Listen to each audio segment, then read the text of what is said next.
जय हिंद दोस्तों। मैं प्रवीण कुमार आप सभी का स्वागत करता हूं। संविधान सभा हम पढ़ रहे हैं। संविधान सभा का ये नेक्स्ट वीडियो है।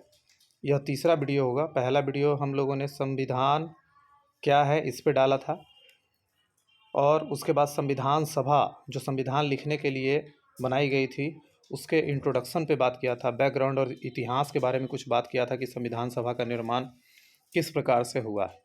अब 1946 में संविधान सभा बनकर तैयार हो चुकी है। अब ये संविधान सभा संविधान लिखने के लिए जो है 6 टोटल कुल मीटिंग्स जो है 6 अधिवेशन ये कर रही है। इन 6 अधिवेशन को बारी बारी से हम सभी जानने का प्रयास करेंगे। आइए देखते हैं 6 अधिवेशन में कौन कौन है। पहला अधिवेशन 9 दिसंबर 1946 से शुरू हुआ और 23 दिसंबर 1946 तक चला है। दूसरा 20 जनवरी 1947 से शुरू हुआ और 25 जनवरी 1947 तक चला है। फिर तीसरा अधिवेशन 22 मार्च 1947 को शुरू हुआ है और 2 मई 1947 तक चला है। चौथा अधिवेशन 14 जुलाई 1947 से शुरू हुआ है, 31 जुलाई 1947 तक चला है। पांचवा अधिवेशन 14 अगस्त 1947 से शुरू हुआ है और 30 अगस्त 1947 तक चला है।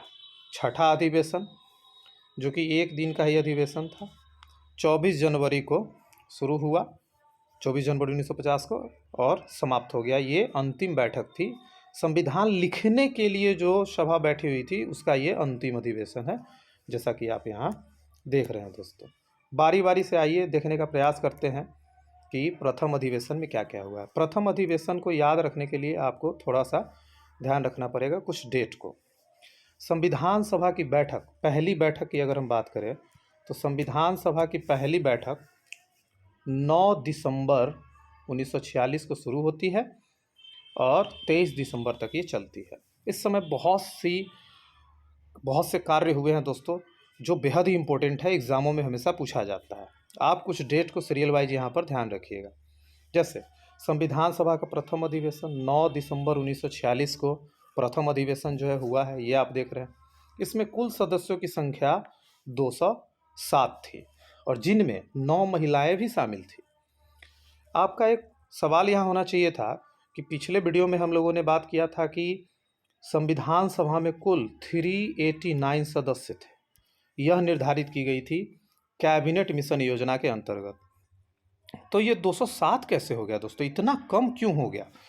देखिए यहाँ पर संख्या इतनी कम होने के बहुत सारे कारण हैं, जिनमें से कुछ प्रमुख कारणों को आप ध्यान में रखेंगे। जैसे ये जो संविधान सभा की बैठक हो रही है इसमें मुस्लिम लीग के द्वारा बाइकॉट कर दिया गया था, यानी विरोध कर दिया गया था। इस विरोध के कारण मुस्लिम लीग के जो 73 सदस्य थे ये यहाँ घट जा रहे हैं। साथ ही साथ आपको मैंने बताया था कि 93 सीटें देसी रियासतों से मनोनीत करने थे। ये मनोनयन न होने के कारण यह 93 सीटें भी घट गई। कुछ अन्य कारणों से भी कुछ लोग बीमार हो गए, जिनकी वजह से भी यह सीटों की संख्या घटती चली गई। और इस प्रकार यह संख्या जो यहाँ पे प्रथम अधिवेशन में केवल आपको 207 ही दिखाई दे रहा है, जिनमें 9 महिलाएं थी। 9 महिलाएं थी दोस्तों, इस बात को अच्छे तरीके से आप याद रखेंगे।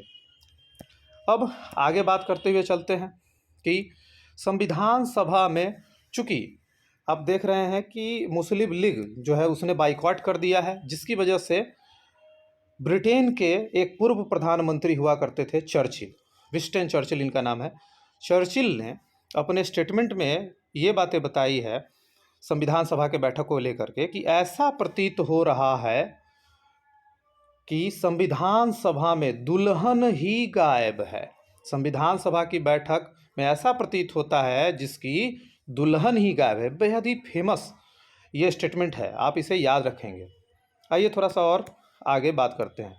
9 दिसंबर 1946 को पहली बैठक हुई है, ठीक है, यानी पहले अधिवेशन में। फिर 2 दिन बाद, इसके 2 दिन बाद आप यहाँ देखिए 11 दिसंबर 1946, 9 के बाद 11 दिसंबर है। 11 दिसंबर 1946 को आप देख रहे हैं कि डॉक्टर राजेंद्र प्रसाद को संविधान सभा का अस्थायी अध्यक्ष चुन लिया गया है। डॉक्टर राजेंद्र प्रसाद को चुन लिया गया। इससे पहले थोड़ा सा पीछे की बात कर लेते हैं। प्रथम अधिवेशन जो 9 दिसंबर वाला है, उस 9 दिसंबर में डॉक्टर सच्चिदानंद सिन्हा को अस्थायी अध्यक्ष के रूप में चुना गया है। अस्थायी अध्यक्ष इन्हें वरिष्ठता के आधार पर चुना गया था, क्योंकि ये सर्वाधिक बुजुर्ग व्यक्ति थे। इस वजह से डॉक्टर सच्चिदानंद सिन्हा जी को चुना गया है अस्थायी अध्यक्ष के रूप में 9 दिसंबर 1946 वाले बैठक के दिन। और उसके 2 दिन बाद अस्थायी अध्यक्ष का चुनाव हो गया है, जो कि अस्थायी अध्यक्ष आपको दिखाई दे रहा है यहाँ, डॉक्टर राजेंद्र प्रसाद अस्थायी अध्यक्ष के रूप में है। साथ ही साथ आप इसमें देखेंगे HC मुखर्जी, BT कृष्ण रामाचारी को उपाध्यक्ष भी चुना गया है। आप यहाँ देख रहे हैं SC मुखर्जी है और BT कृष्ण रामाचारी है। तो ये क्वेश्चन भी यहाँ से बनता है दोस्तों। अगर आपसे पूछा जाए कि संविधान सभा में कितने उपाध्यक्ष थे, तो आप बोलेंगे 2। दोनों व्यक्तियों का नाम आपको यहाँ पर दिखाई दे रहा है।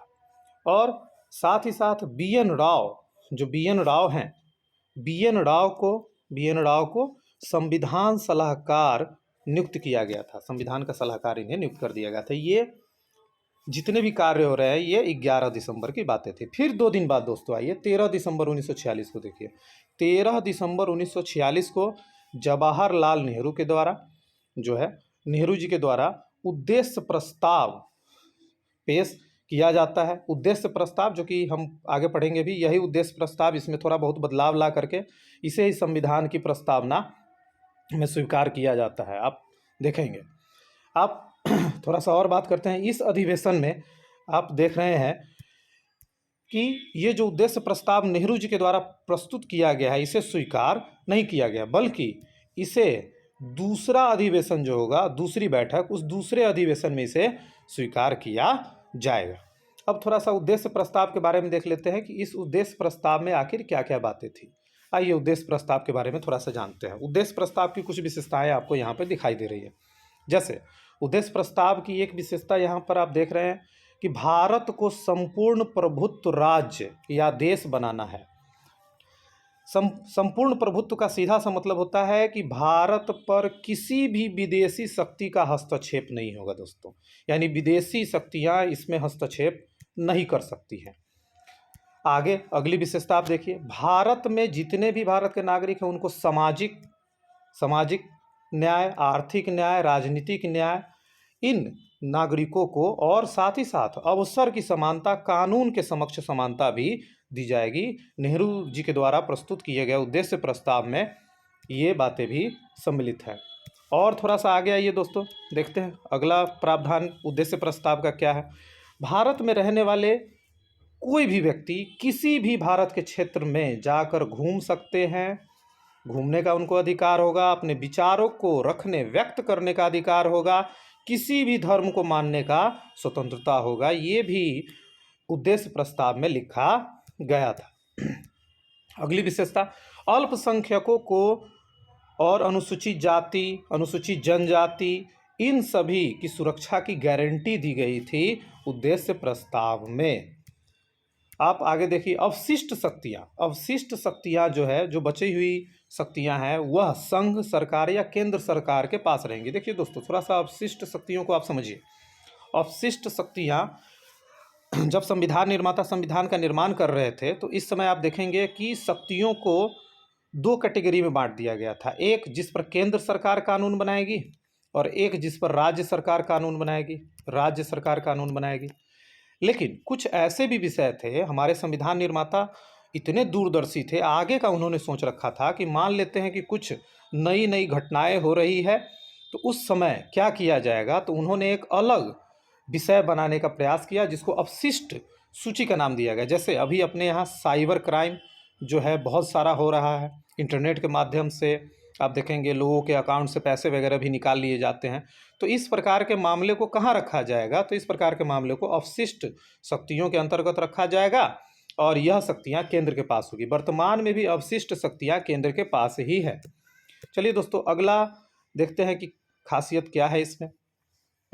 इस उद्देश्य प्रस्ताव को, जैसा कि आपको बता ही दिया गया है कि स्वीकार इस प्रथम अधिवेशन में नहीं किया गया। इसको स्वीकृति कब मिला है, तो आप देख रहे हैं 22 जनवरी 1947 को जो द्वितीय अधिवेशन हुआ था उसमें इसे स्वीकृति दे दी गई थी। अब आगे देखिए, उद्देश्य प्रस्ताव में ही कुछ संशोधन करके इसी को प्रस्तावना के रूप में, संविधान के प्रस्तावना के रूप में स्वीकार कर लिया गया है। आप देखते हैं, जैसे आप